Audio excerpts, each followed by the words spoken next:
सबसे पहले तो महेश जी आपका बहुत बहुत धन्यवाद कि आपने मुझे बोलने का मौका दिया। तो आज हमारी शिक्षा का स्तर बहुत घट गया है। तो पहले तो ये बात किया जाए कि शिक्षा दी क्यों जा रही है। पैसा कमाने के लिए दी जा रही है या शिक्षा इसलिए दी जा रही है कि समाज में रहने का तौर तरीका सीखे, समानता लाने का प्रयास करे।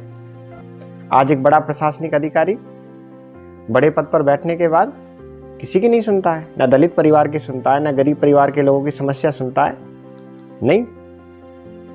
अब उससे कोई ये पूछे कि आपको इस पद पर बैठने के लिए आपने मेहनत तो की है, लेकिन इस पद पर आप बैठे जो हैं वो क्यों बैठे हैं? समाज में न्याय दिलाने के लिए, समानता लाने के लिए, सबको एक करने के लिए। लेकिन ऐसा नहीं है, सब लोग अपनी ताकत दिखाने का प्रयास करते हैं। आज प्रत्येक व्यक्ति पढ़ाई करता है, प्रत्येक व्यक्ति शिक्षित है, आज प्रत्येक युवा शिक्षित है, फिर भी चोरी डकैती हो रही है, फिर भी बलात्कार हो रहे हैं, फिर भी गलत काम हो रहे हैं। क्यों? फिर से शिक्षित कैसे समझा जाए? पढ़ा लिखा आदमी यदि चोरी कर रहा है तो पढ़ा लिखा कहाँ है? अनपढ़ ही ठीक है। बताइए, अभी हमने सरकारी स्कूल के एक अध्यापक की घटना सुनी हमने कि वो वहाँ की बच्चियों के साथ में गलत तरीके से स्पर्श करता था, गलत तरीके से सोचता था। आप बताइए वो टीचर शिक्षित कैसे हुआ? आए दिन आप घटनाएं पढ़ते हैं। मैं ये जानना चाहूंगा कि जो शिक्षा दिन के उजालों में आपके दिमाग में तो रहती है, लेकिन रात के उजालों में कहीं गुम हो जाती है। जिन हाथों ने कभी पेन ही उठाए थे और कुछ नहीं उठाए, वो बंदूक उठा लेता है। मुझे तो समझ में नहीं आता ऐसी शिक्षा प्रणाली किस प्रकार की है। आज पढ़ा लिखा व्यक्ति वो काम करने में शर्म महसूस करता है जो उसके पिता करते थे। क्या डिग्री लेने के बाद आदमी कृषि नहीं कर सकता? छोटे काम नहीं कर सकता? तो इस हिसाब से तो जो लोग इस प्रकार का काम करते हैं उनको आप समाज के अनुकूल नहीं समझते हैं। मैं इस चीज का खंडन करता हूं।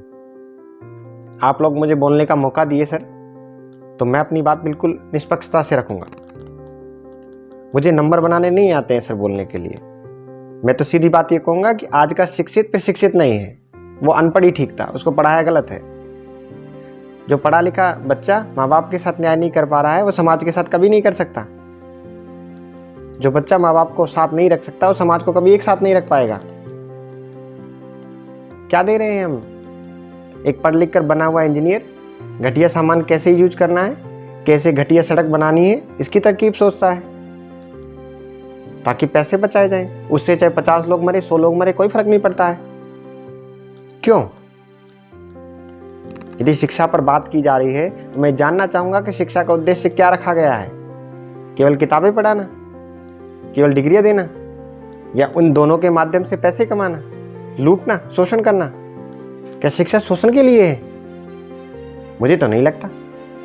शिक्षा की प्रणाली इसलिए लागू की गई थी ताकि सब लोग पढ़ लिख कर शिक्षित हों, समझदार बने, सब एक दूसरे को समझे, समाज में किस प्रकार से रखा जाए, सबको साथ लिया जाए, गरीब तबके के लोगों को भी साथ रखा जाए। इस तरह से शिक्षा यूज की जाती है।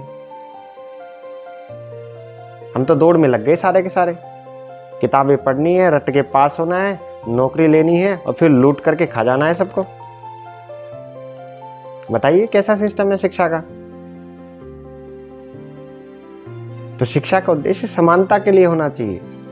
शिक्षा लेने के बाद आदमी वास्तव में लगना चाहिए शिक्षित है, समाज को एक साथ रख सकता है, वो आदमी शिक्षित है। लूटने का सोचने वाला आदमी शिक्षित नहीं हो सकता।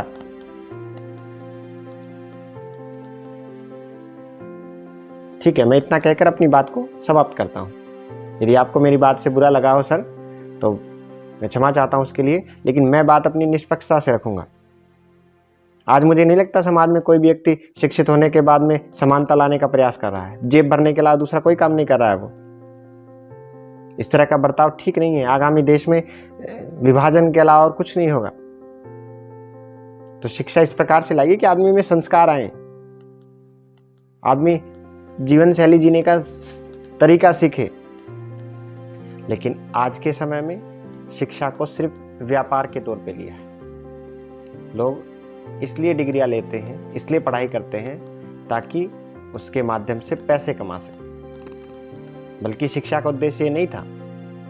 आप हमारे पुराने समय से और आज के समय में देखिए, शिक्षा का मेन उद्देश्य ये रहा था कि आदमी शिक्षा लेकर शिक्षित होकर के और किस प्रकार से समाज में वो रह सके, और जो लोग अशिक्षित हैं उनको समाज में रहने योग्य बनाया जाए। इसलिए शिक्षा प्रणाली हमारे देश में चलाई गई।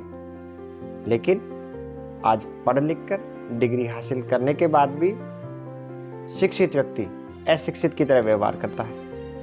आप रोज देखते हैं अखबारों में जितनी भी घटनाएं होती हैं बेटियों के साथ में, चोरी की घटनाएं आप सुनते हैं। जितने भी लोग हैं सब पढ़े लिखे हैं, सबने डिग्रियां ले रखी हैं, फिर भी वो समाज में इस तरह का कार्य करते हैं। क्यों करते हैं बताओ? इसलिए करते हैं क्योंकि उनको पता ही नहीं है कि हमने पढ़ाई लिखाई क्यों की है। एक आदमी पूरी पढ़ाई करने के बाद तैयारी करता है, और तैयारी करने के बाद जब नौकरी नहीं मिलती है तो सुसाइड कर लेता है। मैं आपसे जानना चाहूँगा कि उसके माँ बाप ने उसको पढ़ाने के लिए जो खून पसीना बहाया था, वो इतना बड़ा किया उसको ताकि वो तैयारी कर सके, पढ़ लिख सके, माँ बाप की सेवा कर सके। आज उसे नौकरी नहीं मिली तो उसने आत्महत्या कर ली। आप बताइए, शिक्षा आदमी को ताकतवर बना रही है या कमजोर बना रही है? शिक्षा से यदि पैसा नहीं कमाया गया तो आदमी अशिक्षित समझता अपने आप को। इससे अच्छा तो अनपढ़ ही ठीक है। पहले के हमारे बड़े बुजुर्ग जो लोग थे उन्होंने पढ़ाई नहीं की,